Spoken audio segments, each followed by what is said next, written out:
Hey, Cubs fans, and welcome to a brand new edition of Cubs on Tap. I'm Ron Luce, joined tonight by Joe Maris, and son of a bitch, the Cubs do it again. A walk-off win.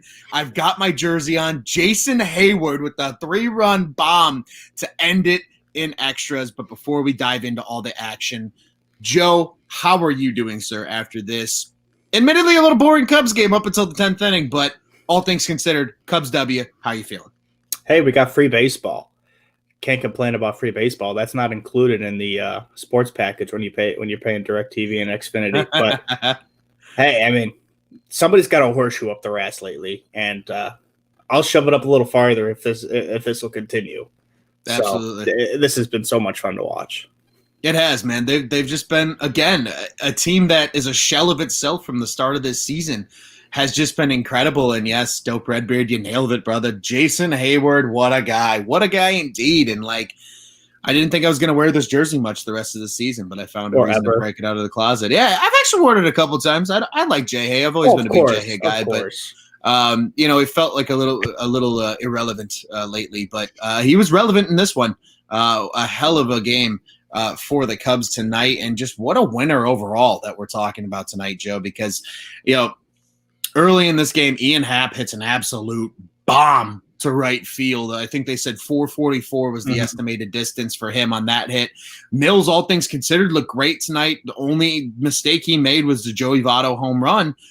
Both bullpens shut it down. We go to extras, and then, Willie's on second. Wisdom gets a base hit. And then Jay Hay's up, and I don't know how people were feeling, but I would love for you to share your thoughts, Joe. And this is we're not taking digs at Joe. I love how this transpired, because it was like, all right, Jay, just do something meaningful to help this team, turned into holy shit. You're happy with being off on that at that point. Right. So I will let you explain yourself, because I think it's a fun story too. So go ahead and share. So what Ron is alluding to, if you hadn't seen it, right after the Wisdom single to move Willie over to third base, you see Contreras coming up, or not Contreras, Hayward coming up, and you're like, all right, here we go. Ground ball to the right side. They're bringing in an extra infielder, which was Castellanos. You're like, all right, at least if you're going to hit it on the ground to the right side, hit it at Castellanos. Just, gives us a shot. And so, I get on the Twitter, and I say, I would love to see Jason Hayward bunt here, because they bring in 5 infielders. That is not something you practice, bunt defenses with 5 infielders. That's just not something that happens. And especially, this is why I'm a little. I mean, it's not surprising that the Reds just let Wisdom steal second base, but you think about a scenario that could easily play out there is Hayward hits a ground ball right at somebody. Cubs are going on contact, which they always do. We know what happens. Contreras gets thrown out at home. But now that now that Wisdom is on second base before that pitch, he moves over to third base. Cubs have a guy on third base with 1 out still. So that's why I understand why it happens, why they just let it, defensive indifference, I'm sure it was. But that's a scenario that is, especially with Hayward at the plate, is super likely. So I'm surprised that they let Wisdom just, steal second base without a throw, but that's not something that you really think about until that situation comes up.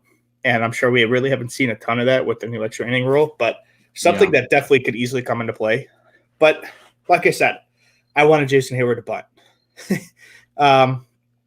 And he shoved that tweet right back into my mouth. Yep. And I'll eat it for breakfast, lunch, or dinner. I was gonna say he saw your bunt tweet, and he says, "I'll raise you a 3-run bomb in the right field instead to walk this thing off." But yeah, I mean, just what a game. I mean, and there's a lot of good things that we get to talk about tonight, Joe. Because again, you look at the box score, you just see the score of tonight's game, and you say, "Oh, 4-1, great, the Cubs took care of business."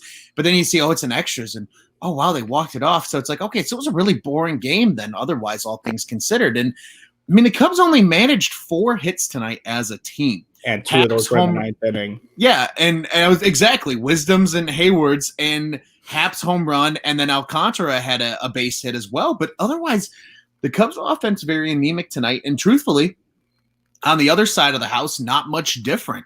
Jonathan India had 2 of the 6 hits for the Reds. So again, we talked about a boring game. It was effectively a bit of a boring game. Mm-hmm. But before we get to the nitty and gritty, obviously talk a little bit about the walk-off, and we can continue to beat the drum that is the Ian Happ Revenge Tour.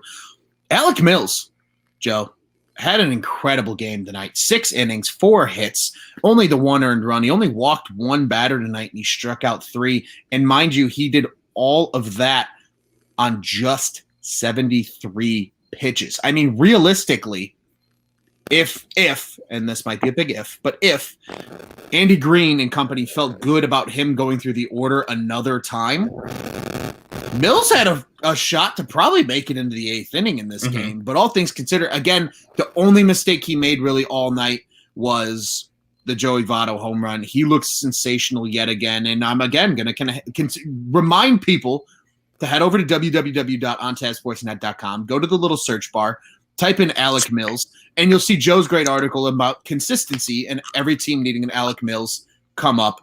So, Joe, I will let you talk a little bit on Alec Mills this night because, I mean, this dude just continues to make you look like a genius, and your articles stand true. Right. I think Jordan Bastion tweeted out during the game today.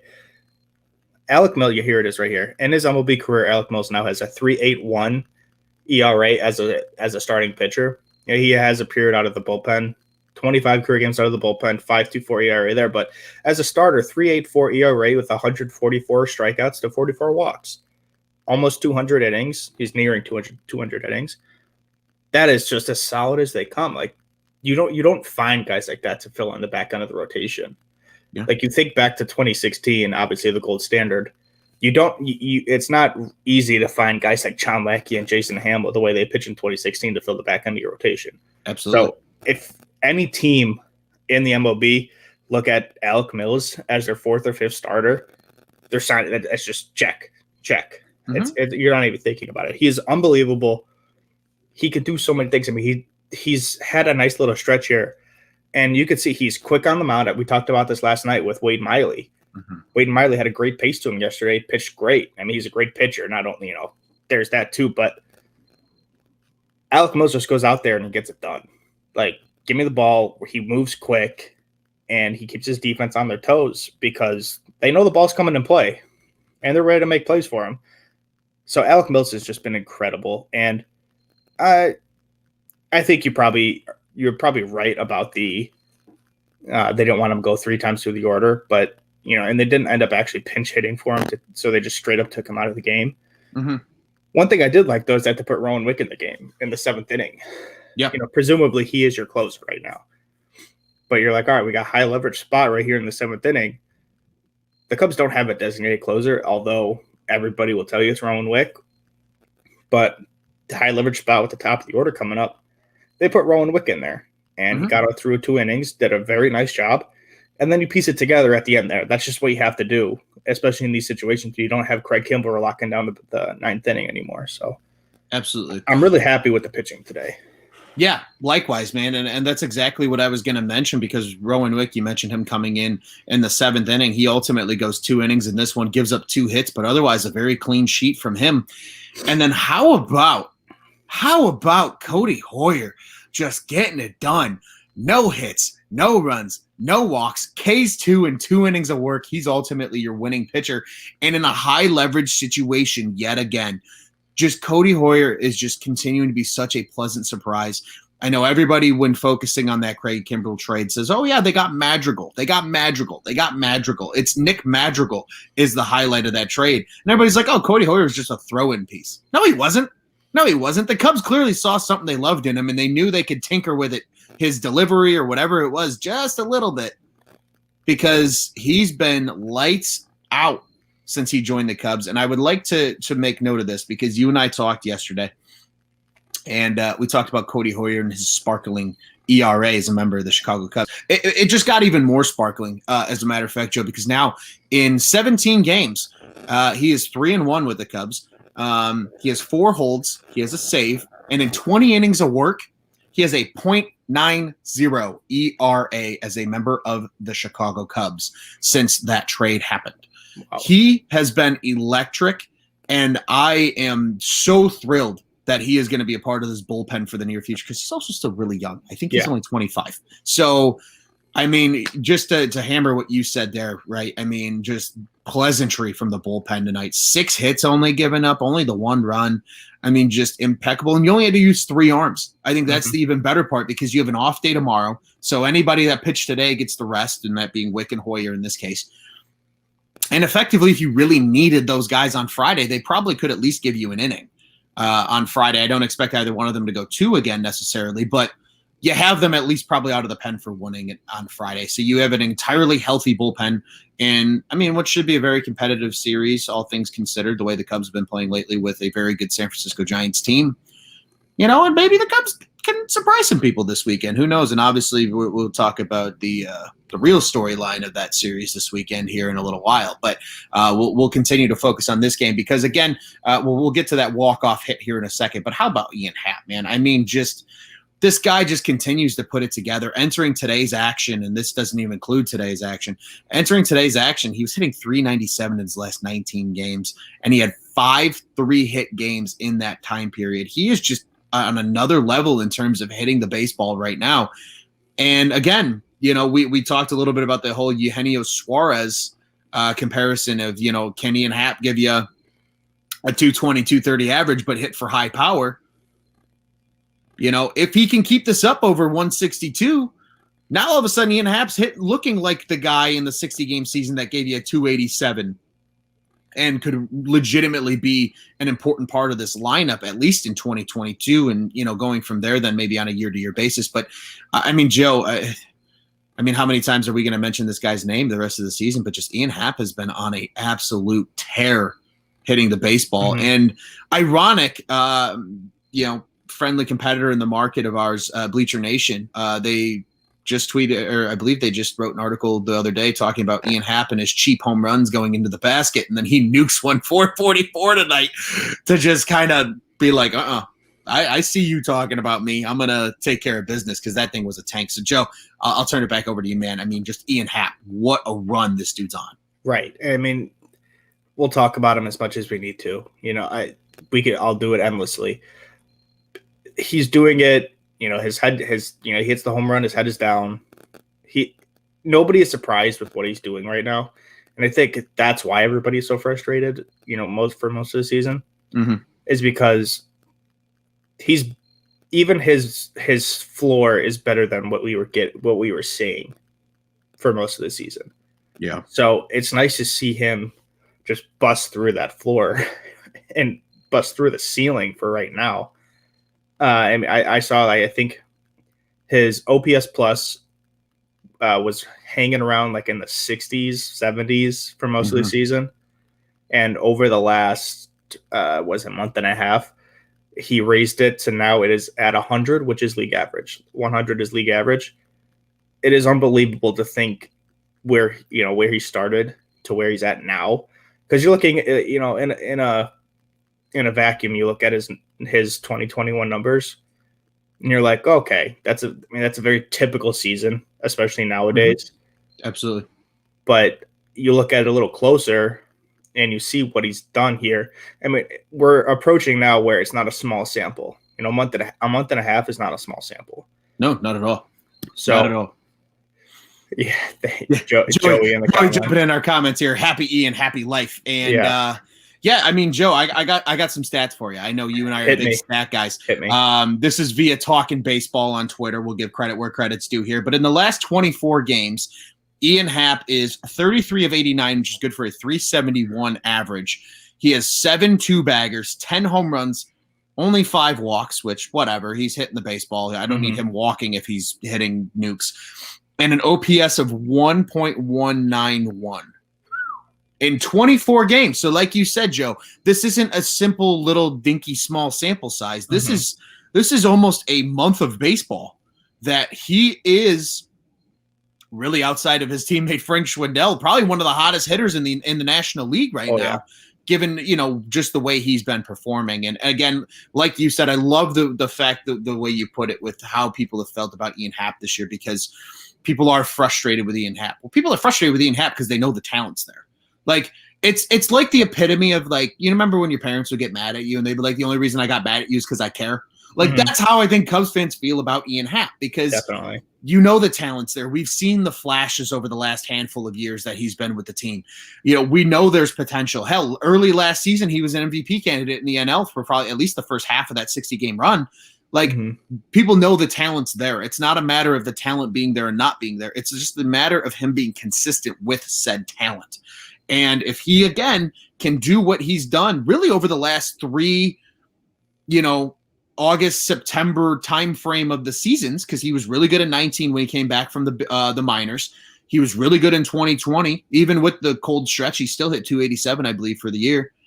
And now this run that he's gone on since about halfway through August, now all of a sudden we're sitting here going, son of a bitch, if this dude puts it together for 162 games, like, he's an all-star.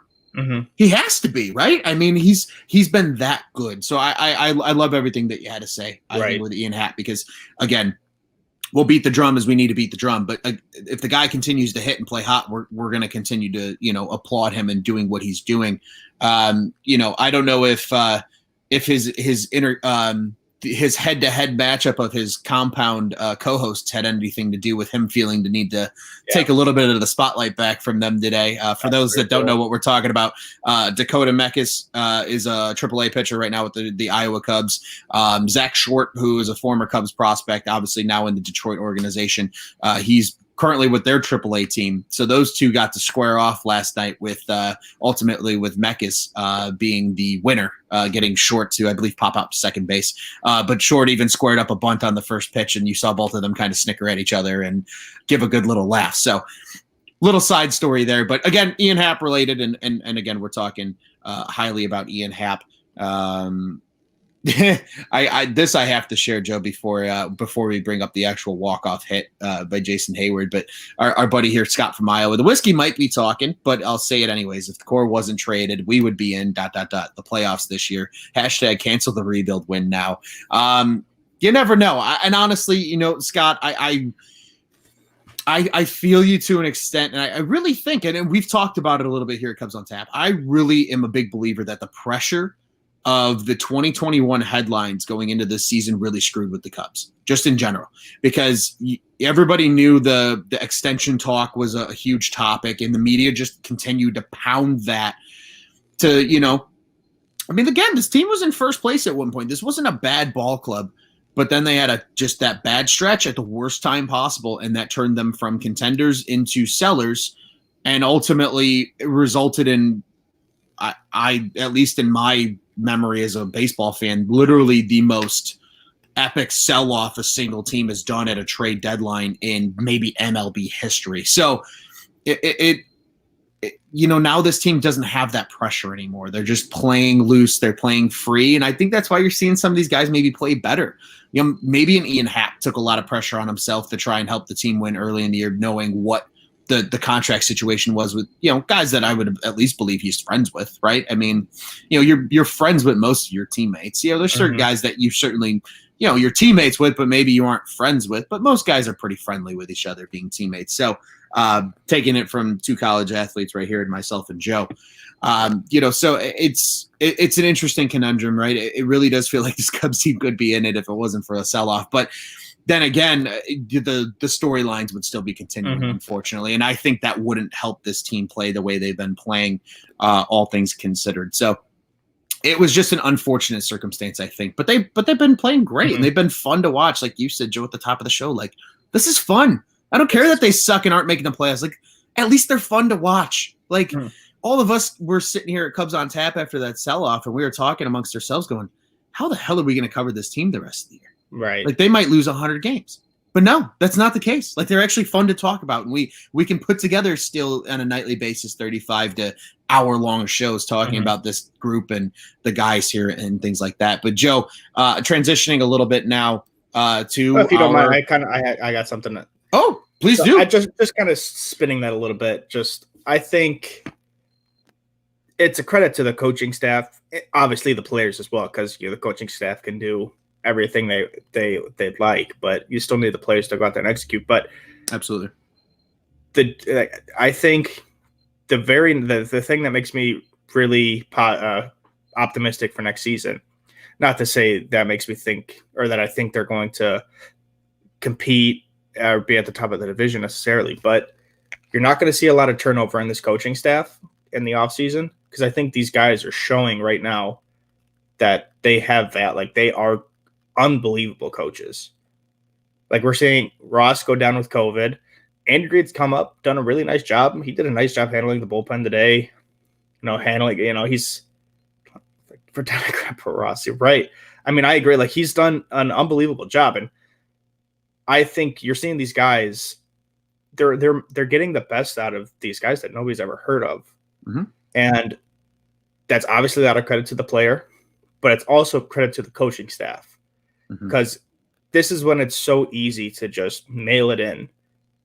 But you're seeing that there's everybody on the team is squeezing everything out of each other. And that's why we're seeing when a team is not an opposing team that we're playing is not playing well, the Cubs are taking advantage of those games and winning. And that's why, I mean, I think, the Cubs playing against the Giants this coming weekend, it'll be a little interesting to see. They're going to be outmatched regardless of what they do. But baseball is just a funny sport, man. But I love what I'm seeing. I love what I'm seeing from these players. I love what I'm seeing from the coaching staff, and I'm just so excited for next season. It's hard to put into words. Yeah, again, I mean, I know somebody responded to one of our Cubs on Tap tweets tonight. I would have to look up the exact name. Oh, actually, no, I'm sorry. It was fellow Cubs on Tap contributor here, Marty Laval. He said, he's like, I don't understand how those that laughed at the Cubs saying that this team can't at least be somewhat competitive in 2022. Again, we're not talking World Series, but at least within the division. I don't understand how people can say that 2022 is going to be a lost year as well. And I absolutely agree with that. You look at the Mariners, you look at the Tigers. Like, the Tigers are not even close to competing for the AL Central, but they're only a few games under 500. They're no joke. The Mariners are obviously really competing their asses off, but like, there's no reason why the Cubs can't be in that category for the next season. Yeah. So, I mean, as much as it sucked the way things went down, the Cubs are in a pretty good spot right now.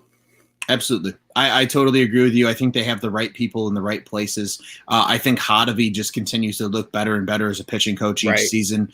Ross, I think, is the right man for the job. I truly do.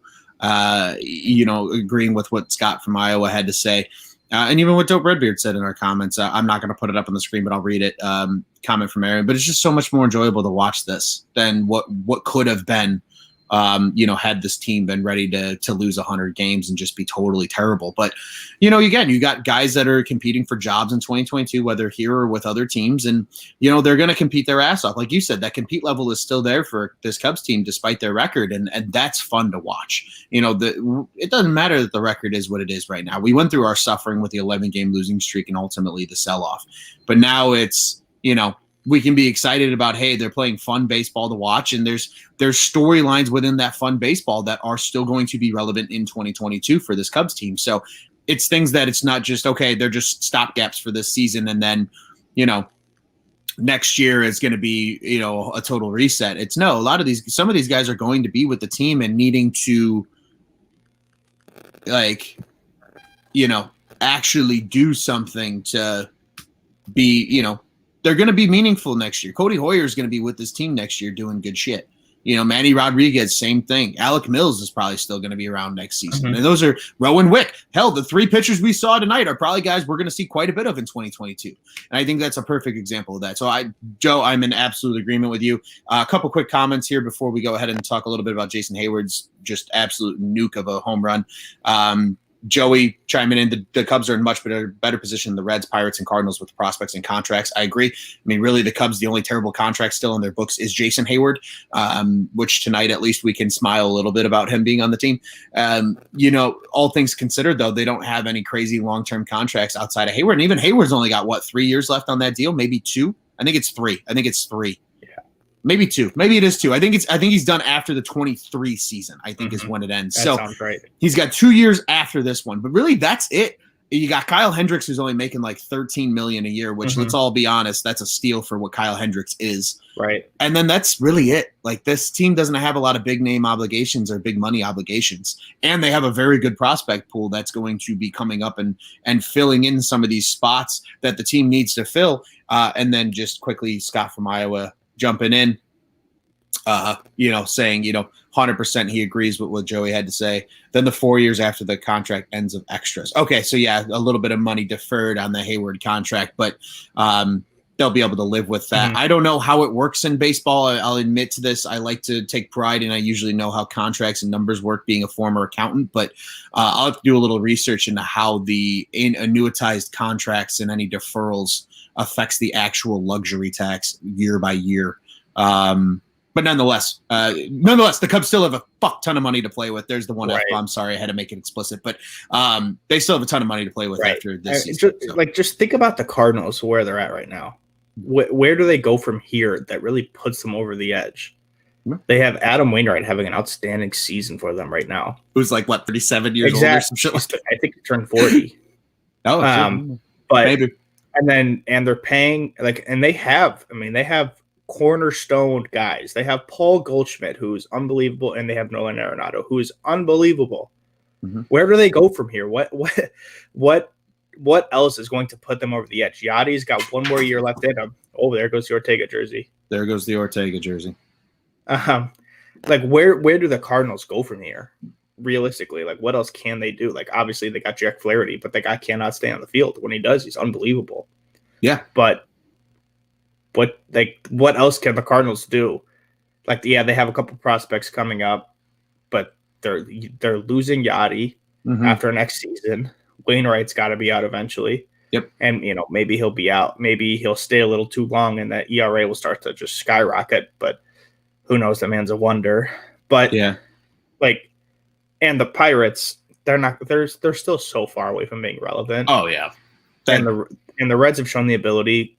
We've seen it the last 2-3 seasons where they just kind of bought themselves into relevancy in free agency, and they've done a nice job with it. But you see, Castellanos is, I'm not saying he's gone from Cincy, but they're going to have to pay him a lot more if he's going to stay. He's gone from Cincy. Right. I mean, Jesse Winker, he's coming to the Cubs. Yeah, because he's coming to the Cubs. They're going to have to pay Jesse Winker, who's also unbelievable. Yeah. Joey Votto's getting up there in age. And other than that, what else do they have? Right. Absolutely. I was going to say, well, Cody has a suggestion here for the Cardinals. It's trade back for Patrick Wisdom. He says, send us Dylan Carlson and the big LOL to the Ortega jersey. It hasn't stood a chance lately. For those that watch regularly, a little inside joke, I hang the Ortega jersey over my door. So anytime somebody that I live with, whether it's a parent or a younger sibling of mine, opens my door, the jersey just doesn't stand a chance. And then you see what happened there. So, but nonetheless, dude, I absolutely agree with you. The Cubs are in a better position than all these teams. And I would even argue they're in a better position than Milwaukee long-term. Sure, short-term, obviously, I'll be the first person to say that Woodruff, Peralta, and Burns might be the best 1, 2, 3 maybe in the entire league, or at least in the National League. They're up there.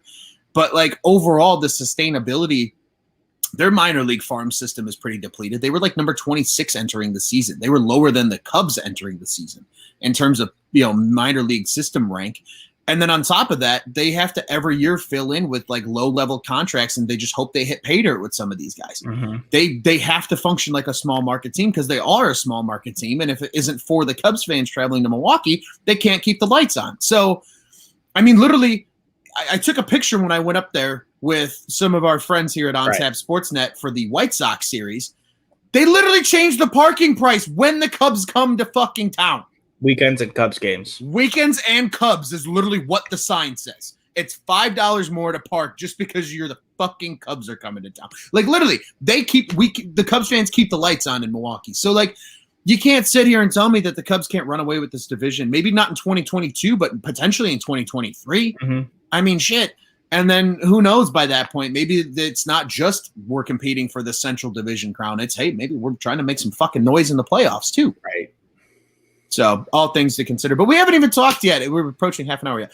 Jason Hayward hit a nuke tonight, folks, in case you forgot about it. There's actually so many good things to talk about in this game tonight that we've just gone on to a few different paths. But And talking down on the Cardinals. I'll enjoy that. Which, again, if you're a loyal listener to Cubs on Tap, you will know we love to talk down on the St. Louis Cardinals and that, second-class organization. I also call the Brewers that as well. I pissed off a lot of Brewer fans when I was in Milwaukee, calling them a second-class organization and second-class city, but that's neither here nor there. But again, just a good for Jay Hay. I mean, he only went 1 for 4 of the night, but he is the hero ultimately in this one. And Cody, you came in right at the perfect time. He makes it 7-1 in September, fellas. He does. He helped make that happen. The Cubs are 7-1 in the month of September, coming fresh off that 7-game win streak. They lose 1, but they go ahead and win the series against Cincinnati. And now they roll into an off day before a pretty highly anticipated a series coming this weekend. But Joe, I will turn it right back over to you really quick.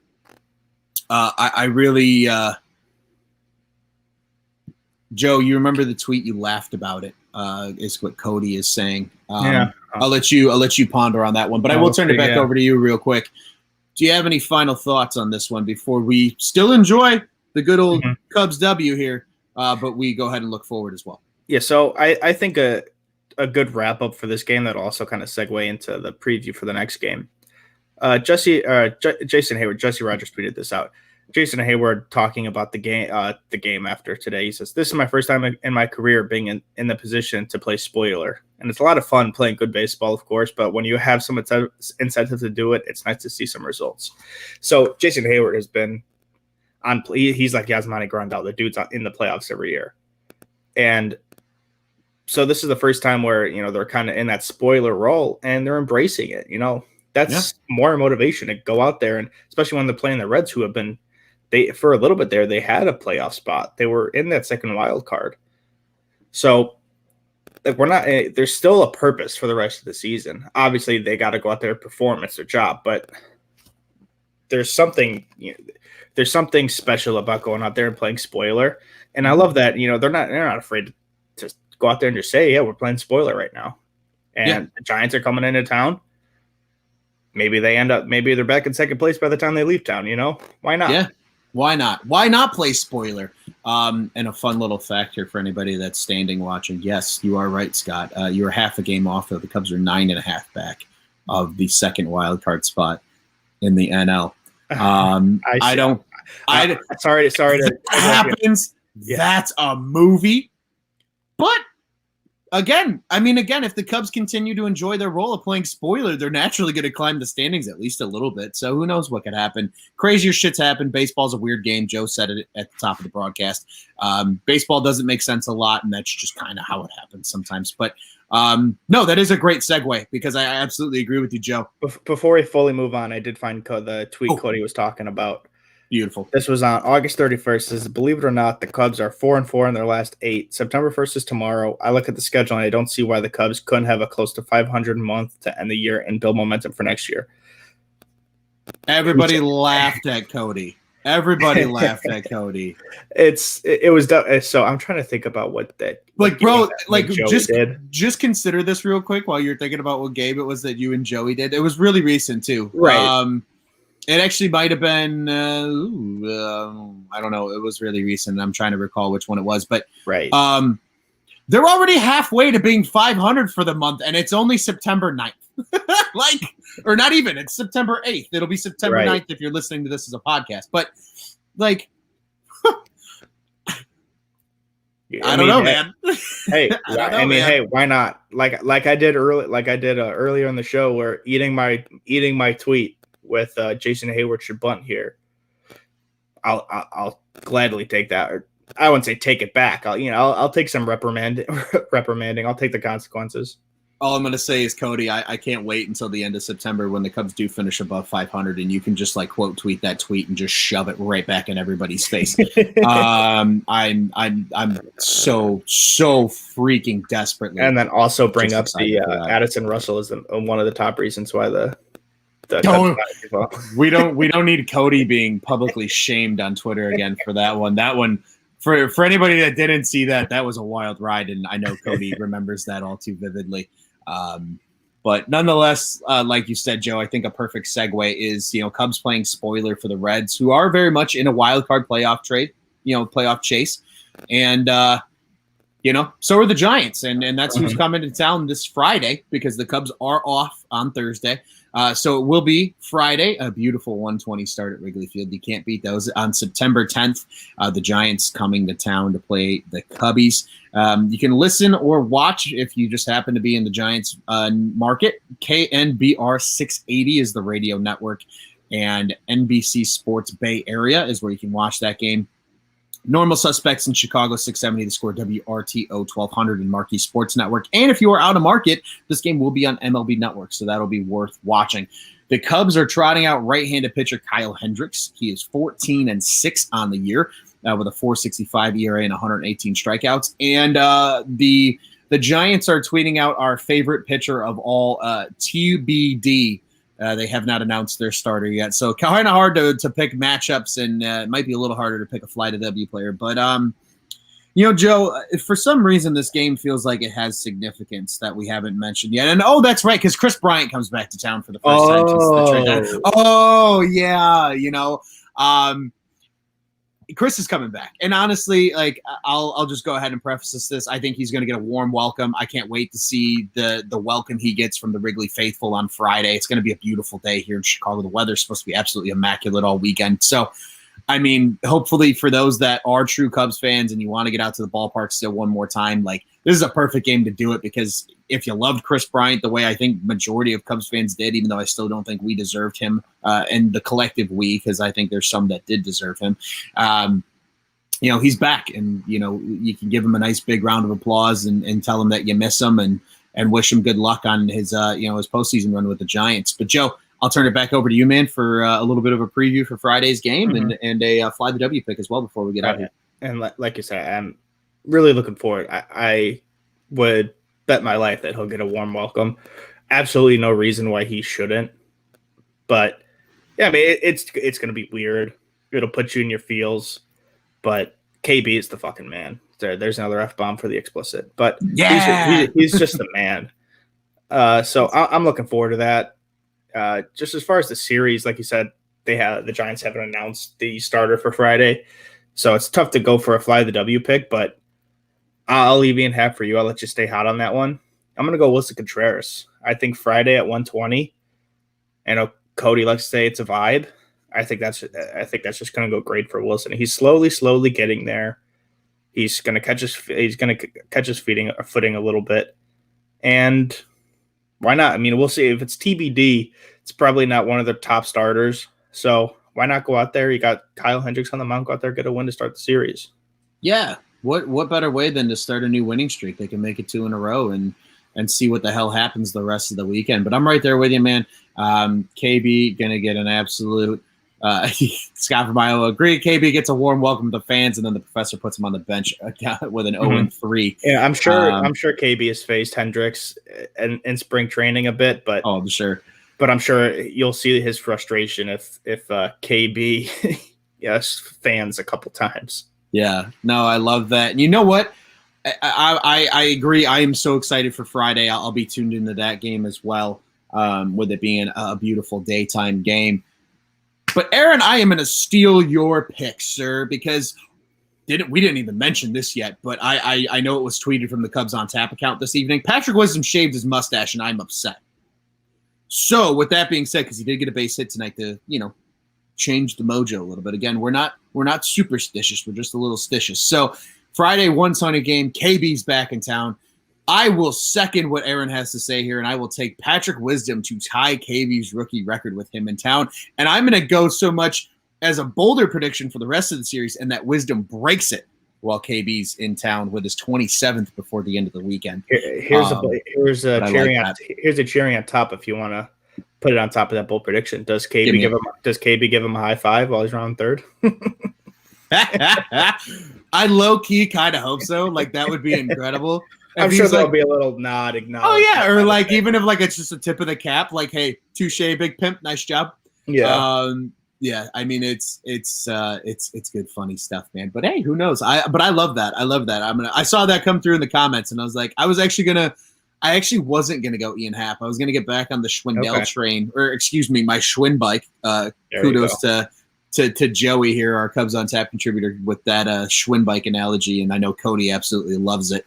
I was going to get back on my Schwinn bike, but instead I decided to park my Schwinn bike at least for another day and take my daily dose of wisdom instead and roll with Patty Wise for Friday's game. So, Joe, do you have any quick final thoughts before we do all the pleasantries to wrap this thing up?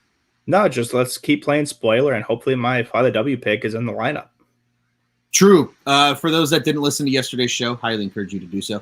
Joe picked Alfonso Rivas for today's game, and just unfortunately, obviously, he wasn't in the lineup. I picked Ian Happ. That one looked really good early on with the home run, so I was really happy about that. But all things considered, but absolutely, Joe, I agree with you. Continue to play spoiler, and it's going to be a fun series this weekend against San Francisco, but it all starts on Friday at 1:20 at the beautiful friendly confines at our Wrigley Field.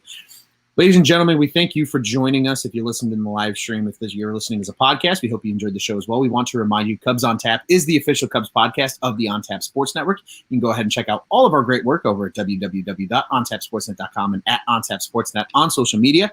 You can follow the pod-specific accounts for Cubs on Tap. We are at Cubbies on Tap. That's Cubbies. That's both Twitter and Instagram. I am at Loose on Tap on Twitter. Joe is at Joe on Tap on Twitter. I'm so happy you changed that handle.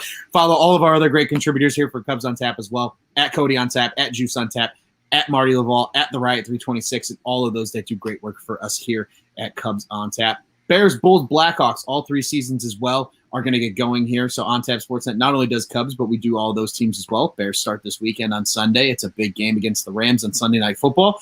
The Blackhawks start their season on October 13th, and the Bulls start their season toward the end of October as well. So all 3 of those shows will be ramping up here in the near future. Be sure to follow along there. And yes, Cubs fans, I remind you every time, we all have at least one friend that's a White Sox fan. Go ahead and bring them over to us as well here at On Tap Sportsnet, because our Sox on Tap crew does a great job covering the Southsiders. So once again, www.ontapsportsnet.com, at On Tap Sportsnet on social media, at the On Tap Sports Network. Go ahead and check out what's on tap in Chicago sports. Once again, ladies and gentlemen, Cubs fans all around the world, thank you for listening to our great show tonight. We hope you enjoyed it. We know you enjoyed the outcome as the Cubs walk it off 4-1 over the Cincinnati Reds and ultimately take the series 2 out of 3 with an off day tomorrow, but the Cubs will be back on Friday to take on KB and the San Francisco Giants at Wrigley Field. Joe, always a pleasure, my friend. What do you say we get out of here the only way we know how to here at Cubs on Tap? Yep, let's go Cubbies. Let's go Cubbies.